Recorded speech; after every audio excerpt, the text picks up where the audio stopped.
കർണാടക ബണ്ട്വാളിൽ പ്രണയാഭ്യർത്ഥന നിരസിച്ചതിന് യുവതിയെ പട്ടാപ്പകൽ വെട്ടിക്കൊന്നു. കക്കേപദവ് സ്വദേശി ലാവണ്യാണ് കൊല്ലപ്പെട്ടത്. കൊലപാതകത്തിനു ശേഷം രക്ഷപ്പെട്ട് ആത്മഹത്യയ്ക്ക് ശ്രമിച്ച പ്രതി ചേതൻ പോലീസ് പിടിയിൽ. കർണാടക ബണ്ട്വാൾ RTC ബസ് സ്റ്റാൻഡിൽ വ്യാഴാഴ്ച വൈകുന്നേരമായിരുന്നു അരുംകൊല.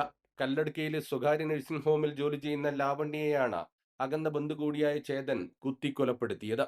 വ്യാഴാഴ്ച വൈകുന്നേരം 6 മണിയോടെ ജോലി കഴിഞ്ഞ് വീട്ടിലേക്ക് മടങ്ങാനായി BC റോഡ് KSRTC ബസ് സ്റ്റാൻഡിൽ ബസ് കാത്തു നിൽക്കുകയായിരുന്നു ലാവണ്യ. ഈ സമയം ബസ് സ്റ്റാൻഡിലെത്തിയ ചേതൻ കയ്യിലുള്ള ബാഗിൽ സൂക്ഷിച്ചിരുന്ന മൂർച്ചയേറിയ ആയുധമെടുത്ത് ആക്രമിക്കാൻ ശ്രമിച്ചു.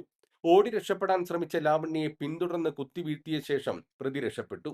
ഗുരുതരമായി പരിക്കേറ്റ യുവതിയെ നാട്ടുകാർ ബണ്ട്വാൾ സർക്കാർ ആശുപത്രിയിൽ എത്തിച്ചെങ്കിലും ചികിത്സയ്ക്കിടെ മരണമടഞ്ഞു. പ്രണയാഭ്യർത്ഥന നിരസിച്ചതിന്റെ വിരോധത്തിലാണ് കൊലപാതകമെന്നാണ് പോലീസ് നൽകുന്ന വിവരം. തുടർന്ന് പോലീസ് നടത്തിയ അന്വേഷണത്തിൽ പ്രതി ചേതൻ പിടിയിലായി. പോലീസിന്റെ പിടിയിലാകുമെന്ന് ഭയന്ന പ്രതി എലിവിഷം കഴിച്ചിരുന്നു. പ്രതി നിലവിൽ പോലീസ് കസ്റ്റഡിയിൽ സർക്കാർ ആശുപത്രിയിൽ ചികിത്സയിലാണെന്ന് ദക്ഷിണ കന്നഡ ജില്ലാ പോലീസ് അറിയിച്ചു. കൈരളി ന്യൂസ്, മംഗളൂരു.